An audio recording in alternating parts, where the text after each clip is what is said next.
Okay, so welcome everyone. Nice to have you here. Also welcome to everyone listening to this online.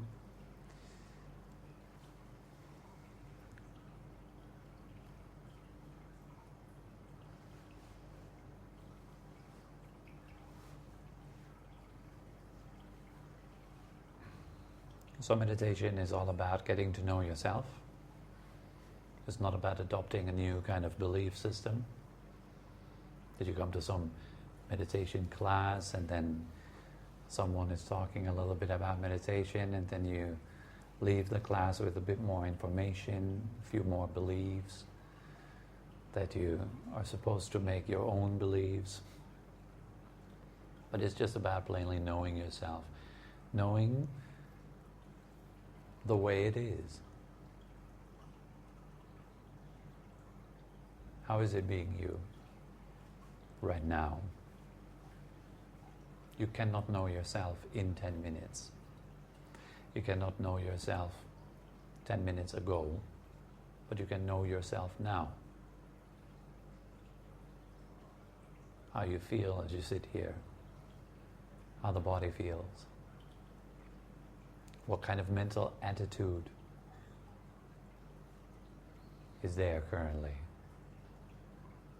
What kind of persona or role? Who are you here as?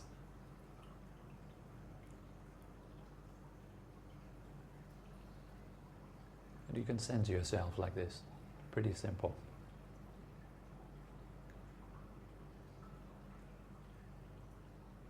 And nobody can tell you how it is, but you can know how it is directly.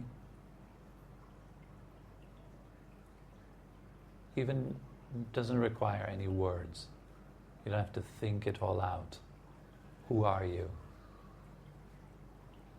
You don't have to think about it. You don't have to make a lot of words to understand that there are sounds right now, that there are feelings right now. You don't have to make a lot of words to know that the feelings are like this. That the sounds are like this.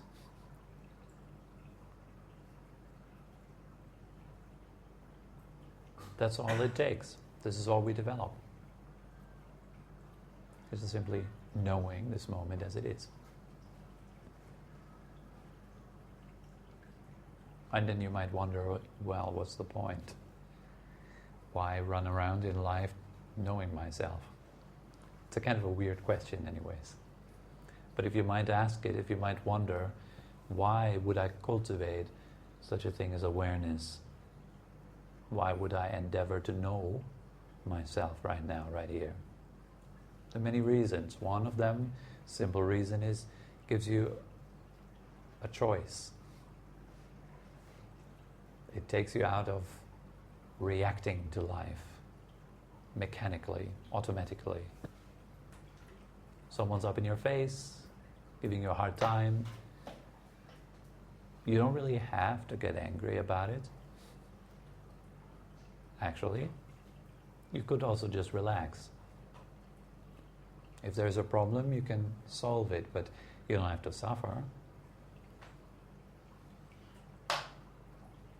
If circumstances are a certain way, you can either do something about them or not, but you don't have to suffer.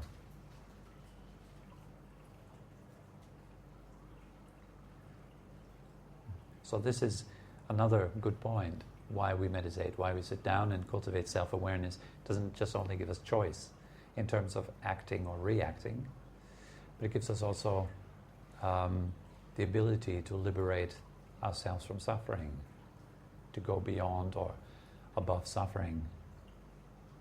It is not necessary for us to suffer through life or to suffer life, to suffer circumstances. That is unnecessary. We don't have to suffer circumstances. Circumstances in this world, they are the way they are. It's always been like that, and it always will be like that. As long as we are moving in the realm of form and circumstances, stuff and time, then we're moving on the surface of life. And the surface is unsatisfying. It shouldn't be a surprise. You look at human history, it is a history of unsatisfied beings living together on this planet, trying to create good circumstances throughout the history, throughout the ages, in every country. Yet a real improvement is not to be found. Change is to be found. There's a whole lot of change. Sometimes the southern hemisphere experiences better times, northern hemisphere not so much, then again the other way around. Then this country is really well off. There's a lot of financial abundance, good healthcare system and so forth, and then it changes again. It turns around again. Throughout the millennia, the centuries, change, change, change. War and peace. And you can see it within yourself. You don't have to look at millennia, really. You can look at yourself throughout an entire day. Are you always feeling exactly the same thing? Or is your feeling changing minute by minute? Maybe you're listening to what I say right now and you disagree or you don't like it. Maybe you like it. Circumstances influence your feelings. Someone says something, you dislike it, or you like it. It works up and down like this all the time, turning round and round and round. Like our posture, like birth and death, it's not really any improvement. Life is not like a smooth transition from A to B. This is the way the mind wants it, though. It imagines that if I do everything the right way, then I will be happy all the time. And then everything will be perfect. I will have no more problems. I just need to figure it out. It doesn't have to be only on the individual level. It could also turn into a we. We just need to figure it out. And then we will all get along. And we will all be happy all the time.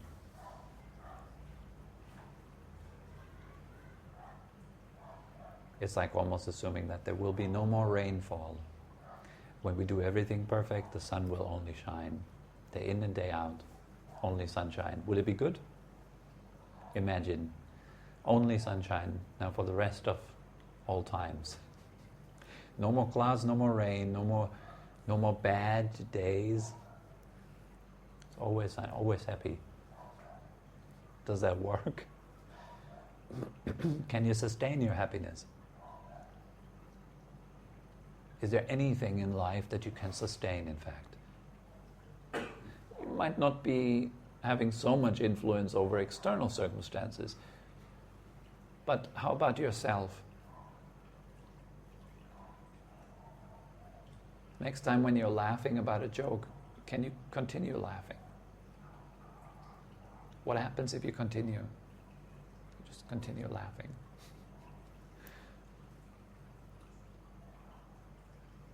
There will be a point where it's enough.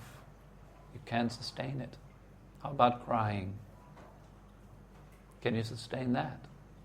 How about anger? How about joy, happiness? Can you sustain it? Can you make it last? Can you catch it and put it in a little box and then put the lid on top of the box and keep it like that? This is my little happiness. Put the lid on and keep it for the rest of your life. Is there such a thing? Is there such a possibility? If you just do it all right and then you put the lid on top and you will be happy all the time. It's all going to be perfect. Everyone is going to treat you nice. No one is ever going to lie to you. And there will be always sunshine. The weather will be always just right. Just perfect. You will always wake up after pleasant dreams. You will never have an unpleasant dream. How would life be like this? Imagine. Always perfect.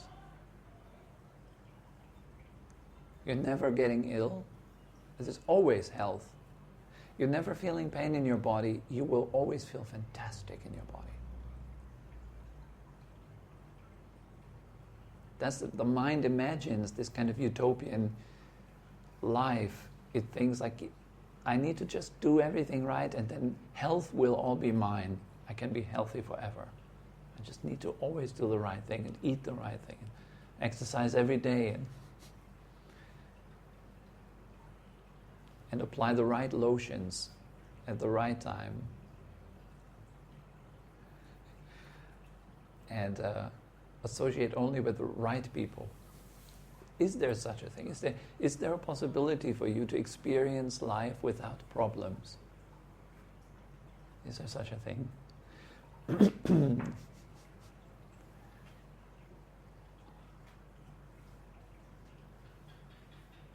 You analyze, you look for yourself. Again, this is not a matter of belief, but look directly, right now. Can you sustain anything? Can you keep anything? The slightest bit of emotion, can you make it permanent? Maybe feeling good right now. Wow, I feel good. I need to keep that feeling. This is the perfect feeling. Cannot keep it.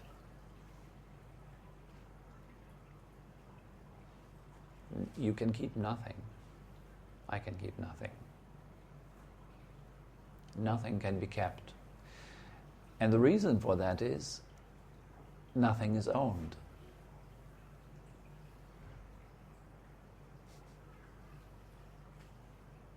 In fact, if you ask yourself, what do we really own?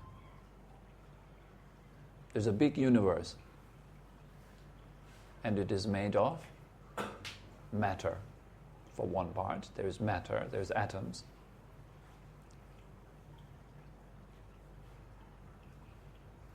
So let's start with atoms. What do you own? What groups of atoms, molecules? What kind of compositions do you own? Do you own helium atoms? Do you own carbon atoms? Can you own such a thing as an atom? Can you own any matter for that case? Speaking from the perspective of just simple honesty, not thinking that we own something. I'm not talking about that. That we all do. We all think that we own things. That is already a widespread belief. I own this house, I own this car, I own this. This is my wife, this is my husband, this is all in my possession. But what do we really own? And what does it really mean to be an owner of something?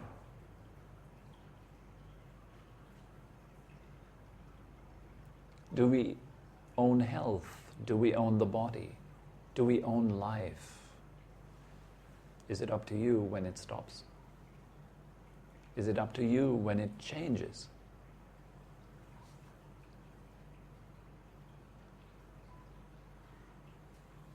Much like a sailor that moves on the sea with a sailing boat, it doesn't own the sea, doesn't control the sea.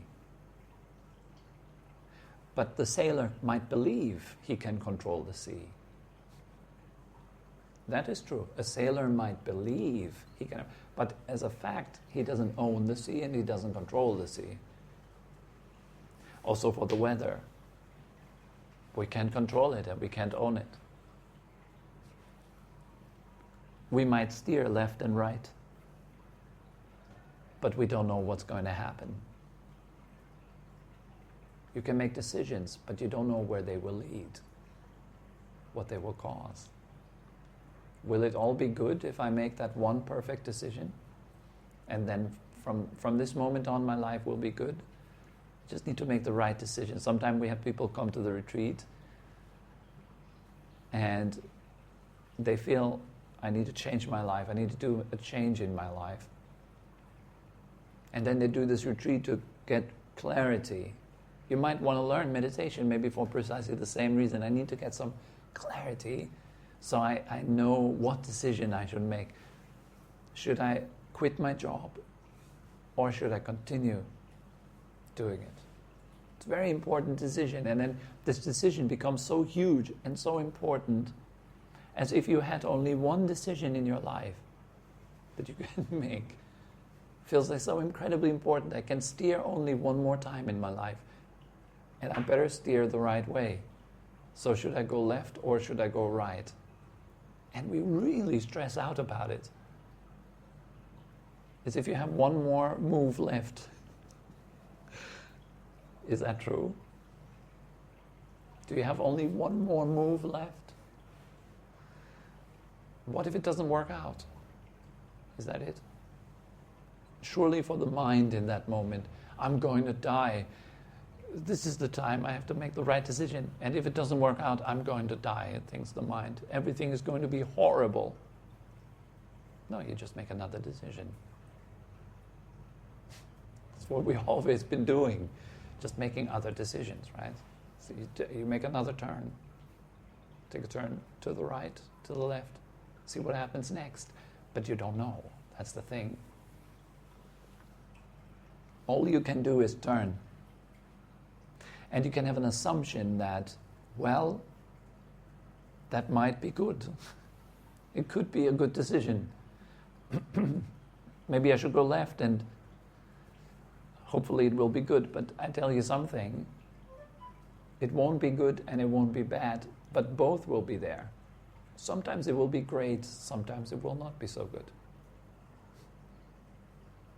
And if the not so good overwhelmingly stands in the majority, then sure, you change again.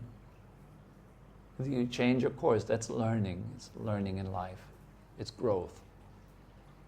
You learn from the turns you make, from the decisions you make. You learn from that. You grow like that. You can say intellectually, you grow like that. You get life experience from that. That's good. But do you get happiness from it? Maybe let's not use the word happiness, but joy or deep sense of peace and satisfaction. Bliss. Where is that to be found? Where can you find? Where does joy come from? Does it come from stuff? Is it hidden in stuff? Maybe it's hidden in a sandwich. And all you need to do is consume the sandwich and the joy level increases. And then you consume another sandwich, that would be double the amount of joy. Another sandwich, triple the amount of joy. Is that so?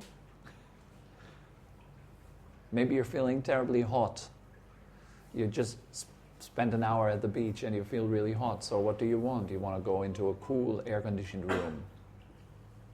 Now all you can think about is, I need a cool air-conditioned room. As soon as you get into the cool air-conditioned room, it's getting colder and colder and colder. But the first moment will feel awesome.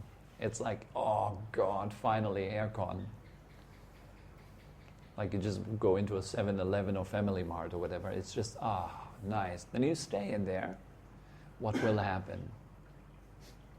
What will happen to the initial awesome?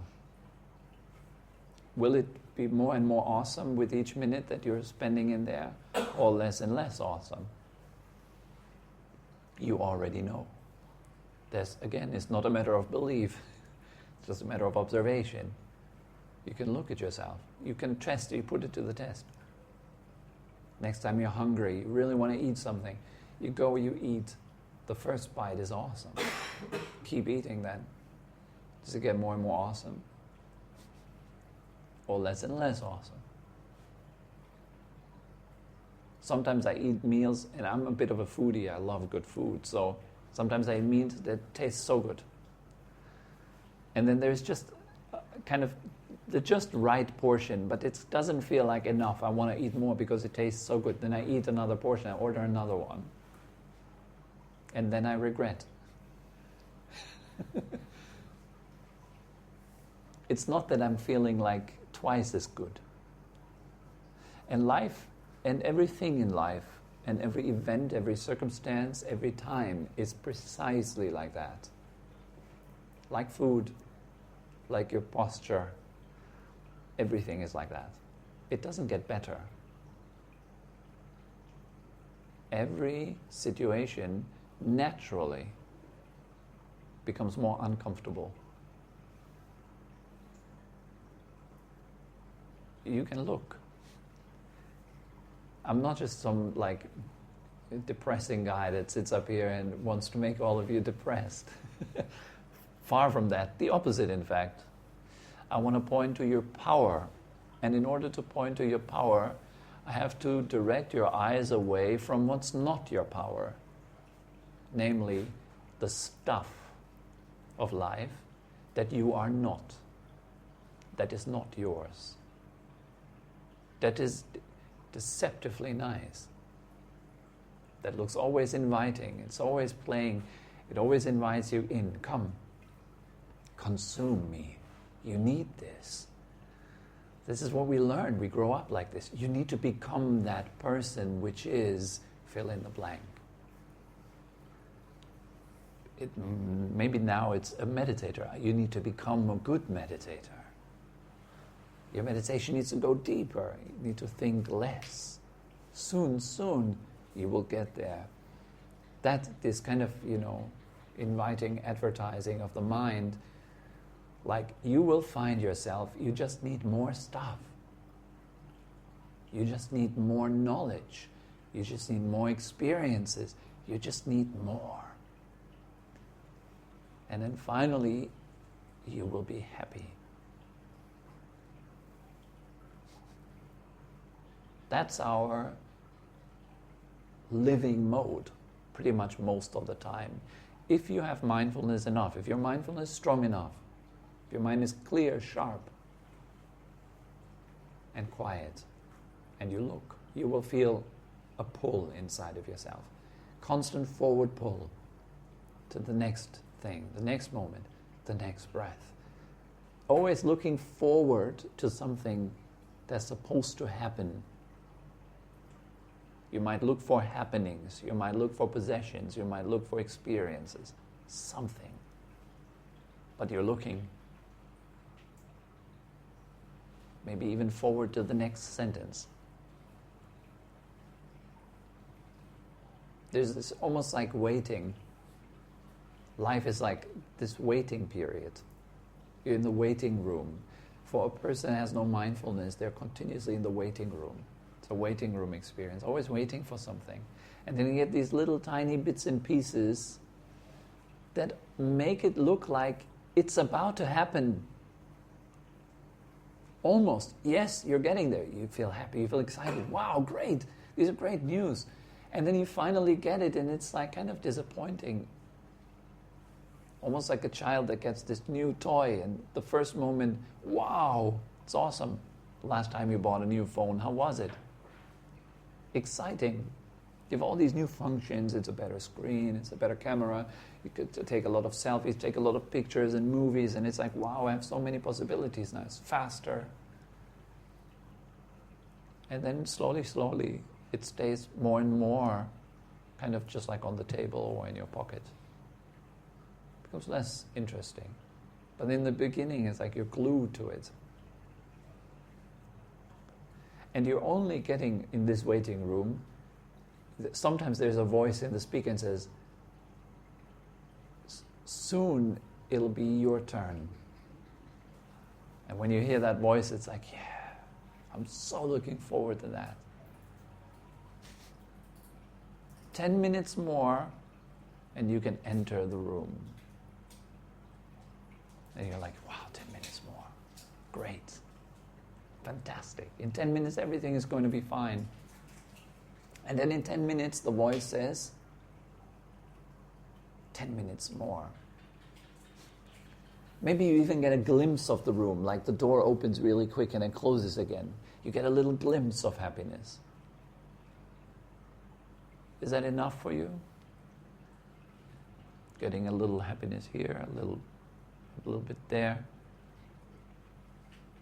Again, I don't want you to believe anything I say, But look at your day-to-day experience. How much time do you spend just randomly thinking about stuff? Blah, blah, blah, blah, blah, the whole day. And how much time do you spend like really enjoying your presence to the fullest, without any additional need for anything else?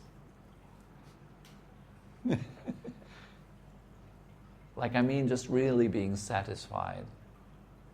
That's really enjoying yourself. There's not even need for thought. You don't need to verbalize it at all. It's just, nice. You don't need anything else.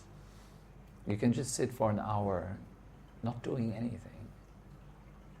Just looking at the ocean, being perfectly happy with it. You don't need to take a picture of it. You don't need to paint it. You don't need to talk about it. You just enjoy. When have you done that the last time? Just sit and enjoy. For no reason. Just be enjoyable. You didn't need anything to work yourself up to that. It was just your being was enough. You didn't need to add anything to yourself. Isn't that nice? You don't need to add any complicated thoughts to yourself. You don't need to play any roles. You don't need to get anything. You're not striving at all. Just pure comfort in your being. Just being here. This sense of enoughness, of pure comfort in yourself. Isn't that something worthwhile striving for? Isn't it something worthwhile cultivating or discovering in yourself? Because you have it. When you were little boys and girls, you didn't have serious faces. You didn't feel weighed down by the world. You were quite playful. You might even remember. You as a little boy, for example. What did you do? You as a little girl, what did you do? What made you happy?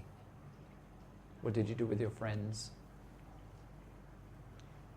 Children are light-hearted beings, not so heavy. And what's the difference between them? The body is quite the same. It's like made of flesh and bones and so forth. But there's a difference in the mind. It's not that full yet. It's not that full with, particularly with garbage yet. I mean, again, another thing that doesn't have to be believed. Look at your own mind for an entire day. And if you're still kind of adamant, you just say, no, I'm not thinking garbage, I'm thinking only really, really interesting and important stuff all the time. Record your thoughts. Make that little experiment. And hey, just give it 10 minutes.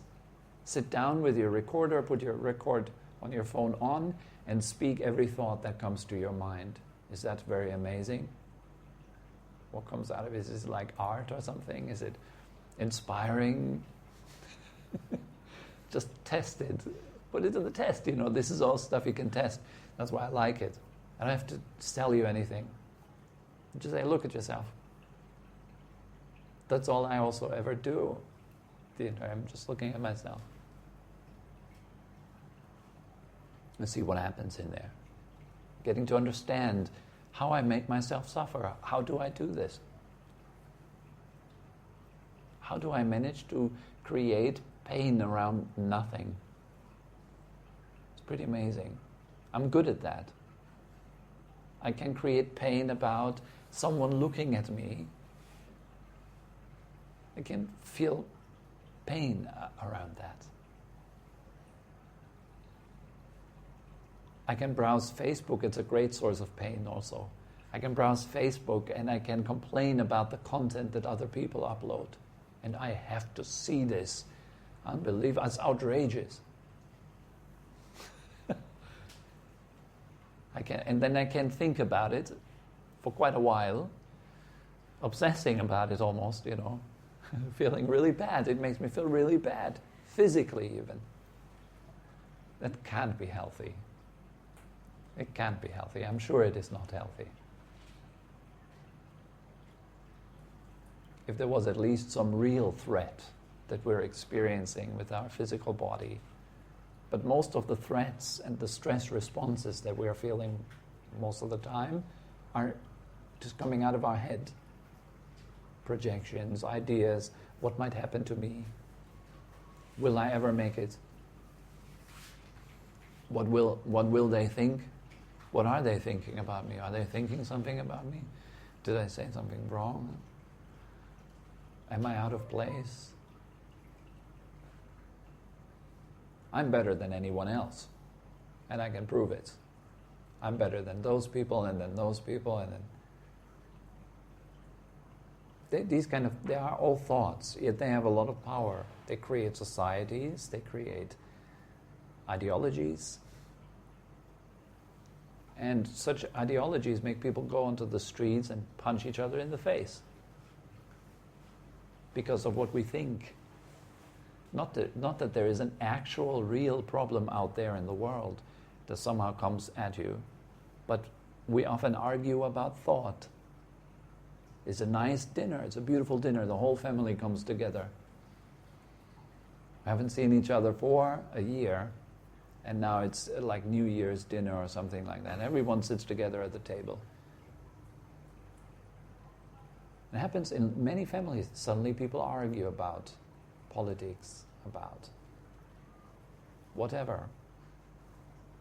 But it's almost like we need something to feel bad about, to weigh us down.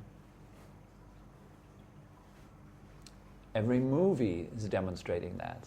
What is a movie without problem? Imagine you go to the cinema, and then there's this new movie, it's called The Bench. And you see like a bench in front of a forest, and then this guy walks in, and it's like nice music in the beginning. And then he sits down on the bench, and 10 minutes pass, and he just sits there. 15 minutes pass, he's still just sitting there. 20 minutes, 30 minutes, still, he just sits. Probably most people have left the cinema by then. Probably even just 10 minutes, people will leave.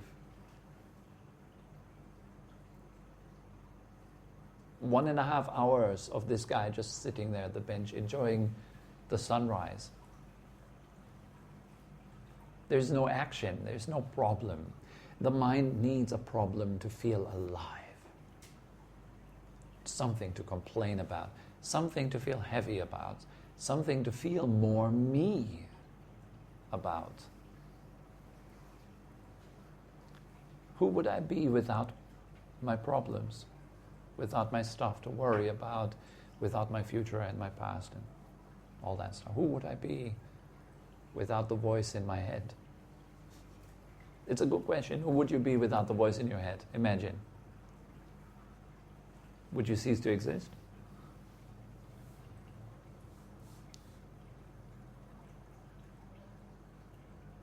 You would walk down the street, yet there's no voice in your head. Would you stop walking?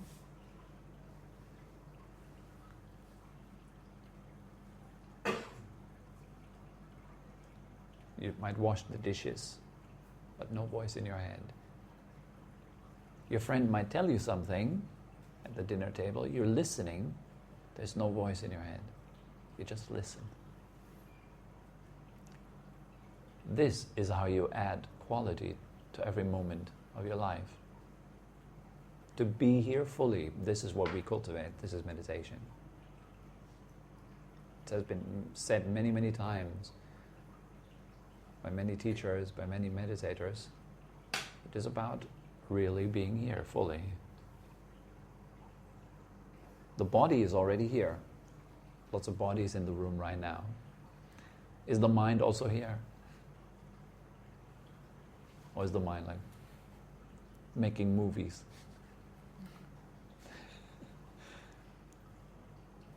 What will I have for dinner? I could go for a pizza maybe. Pizza sounds good. What did you just say? Oh, present, okay. Well, being present is... I read this book, Power of Now. It's pretty similar. Similar guy.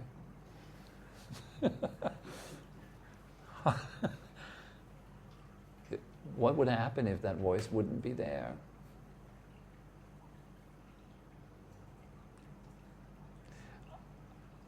You would have no problems. Try it. I challenge you. Cultivate this state. Just being fully here.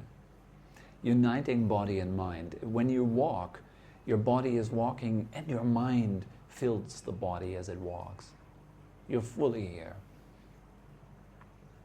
You will still walk. You will still function. Just perfectly fine. Just like right now, do I look like apathic to you or something like this? Like kind of dead or something? Do I look dead to you? No? I have no voice in my head right now. Nothing. And where do the words come from? I don't know. I don't care. They just come. It's good enough, I hope. And it's not really my business. I'm just sitting here and I'm providing space for something to happen. And it works. My mind is not like, what do I say next? Oh my God, what should I say next? Should I say this or that word? Maybe this one would be better. I wonder what people would think about this word. Maybe I should use the other one instead. It would render me completely inefficient. You do the same, just by the way. You might not know it, but you do the same. As you are talking, there's no voice in your head. Watch next time you're talking. You can listen to yourself talk. You can hear your own voice. And yet you still talk. You still say stuff.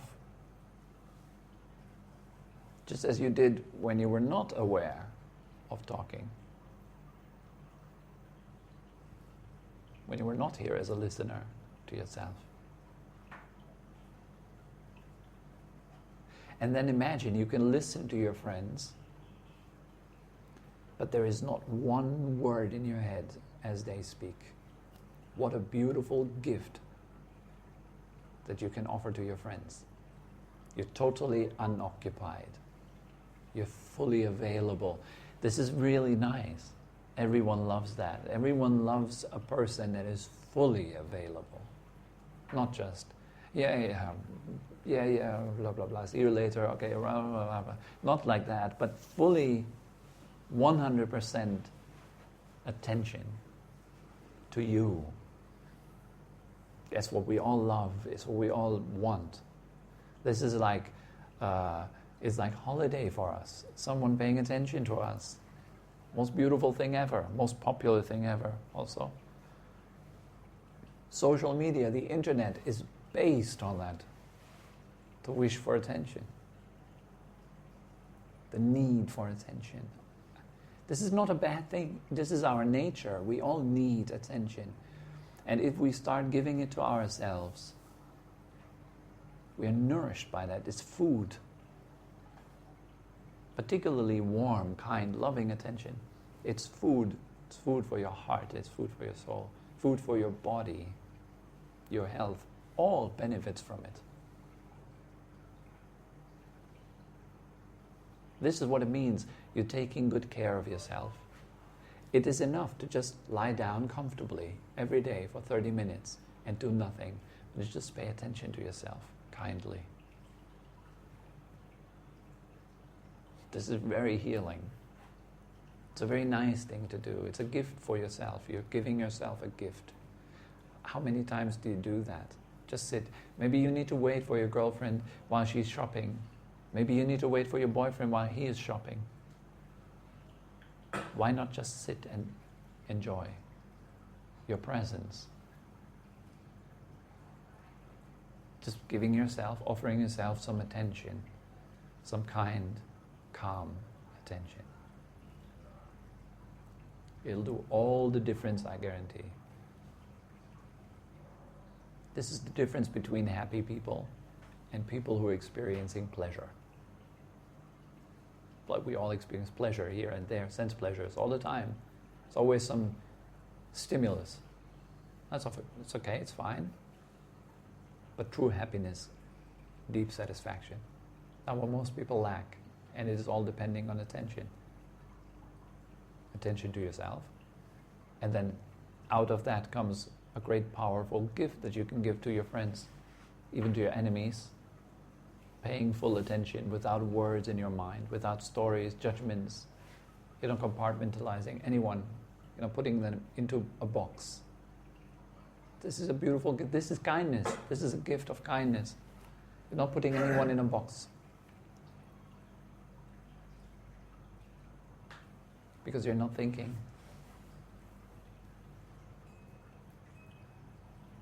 It will create real, authentic connection between you and others. And that real, authentic connection will carry your life.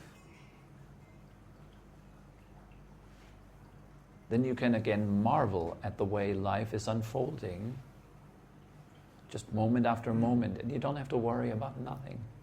There's no point in worrying, because life will still unfold the way it does. And you either surrender and enjoy, or you resist and become more and more tense. Your choice. From now on, at least, for those of you who come here first, from now on, you have a choice. Suffering is optional. Problems are not optional. But suffering is optional. That's good news.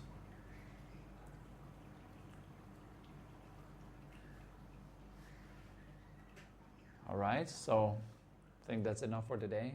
Are there any questions?